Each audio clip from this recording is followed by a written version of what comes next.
అండి ఈరోజు మన కిచెన్లో వచ్చేసి టేస్టీ దోసకాయ పెసరపప్పు ఫ్రెండ్స్. చూడండి, దీని గురించి అయితే నేను ఒక 2 పెద్ద సైజు దోసకాయలు తీసుకొని 1/2 kg ఉన్నాయి. కడిగి శుభ్రంగా కట్ చేసి పక్కకు పెట్టుకున్నాను. ఇంకా 1/4 kg పెసరపప్పు. మనము అయితే గిన్నెలో చేసుకుంటే చాలా టేస్టీగా వస్తుంది ఫ్రెండ్స్, కానీ కొంచెం టైం లేకుండే అందుకే కుక్కర్లో చేశాను. 1/4 kg పెసరపప్పు ఒక మీడియం ఫ్లేమ్ మీద 10 minutes గోల్డెన్ బ్రౌన్ కలర్ వచ్చే వరకు బాగా ఫ్రై చేసుకోవాలి. కలర్ మారి బాగా ఫ్రై చేసుకున్న తర్వాత చూడండి, ఈ విధంగా కలర్ మారుతుంది. ఇంకా మనం నోట్లో వేసుకుంటే కూడా చిటపటం అంటుంది, చాలా టేస్టీగా ఉంటుంది. ఒక 4-5 times శుభ్రంగా కడుక్కొని తర్వాత మంచినీళ్ళతో కడుక్కొని అందులో మనము ఒక 2 పెద్ద గ్లాస్ వాటర్ యాడ్ చేసుకున్న తర్వాత ఉప్పు పసుపు వేసి మనము ఉడకడానికి పెట్టాలి ఫ్రెండ్స్. చూడండి, కలర్ అయితే మారిపోయింది. ఈ విధంగా బ్రౌన్ కలర్ వచ్చిన తర్వాత మనము శుభ్రంగా కడుక్కోవాలి.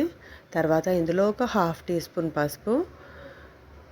చూడండి, ఎందుకంటే ఇంకా పచ్చిమిర్చి వేసి చేస్తున్నాం కదా, కొంచెం పసుపు ఎక్కువ వేస్తే కలర్ఫుల్గా ఉంటుంది పప్పు.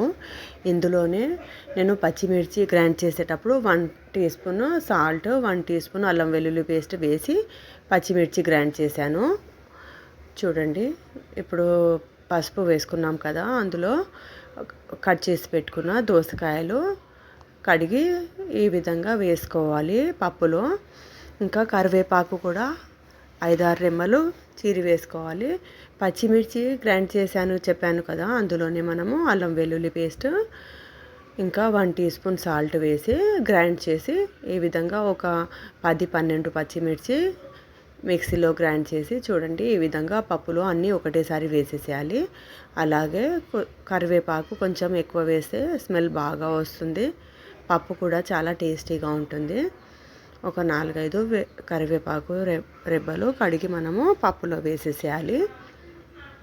తర్వాత పప్పు ఇంకా కొంచెం పొంగకుండా ఒక 1 teaspoon అలా మనం అందులో ఆయిల్ వేసేసేయాలి.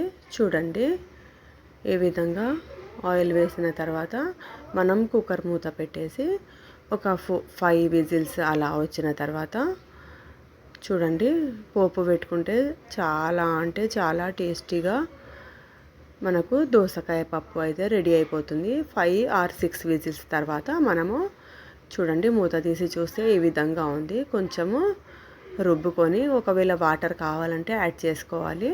కొంచెం వాటర్ నేనైతే రుబ్బి కొద్దిగా ఒక 1/2 glass అలా వాటర్ యాడ్ చేసిన తర్వాత పప్పు బాగా మసులుతుంటే మనము చూడండి, ఈ విధంగా మసిలిన తర్వాత పోపు అయితే చేసుకోవాలి.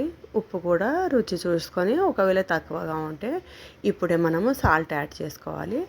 ఇప్పుడైతే ఒక గిన్నె పెట్టి అందులో ఒక 1 or 2 tablespoon ఆయిల్ హీట్ ఎక్కిన తర్వాత జీలకర్ర, ఆవాలు, ఎండుమిర్చి, కరివేపాకు ఇవన్నీ వేసుకొని గోల్డెన్ బ్రౌన్ కలర్ వచ్చిన తర్వాత మనమైతే కుక్కర్లో రుబ్బి పెట్టుకున్న పప్పు ఇందులో యాడ్ చేసుకోవాలి.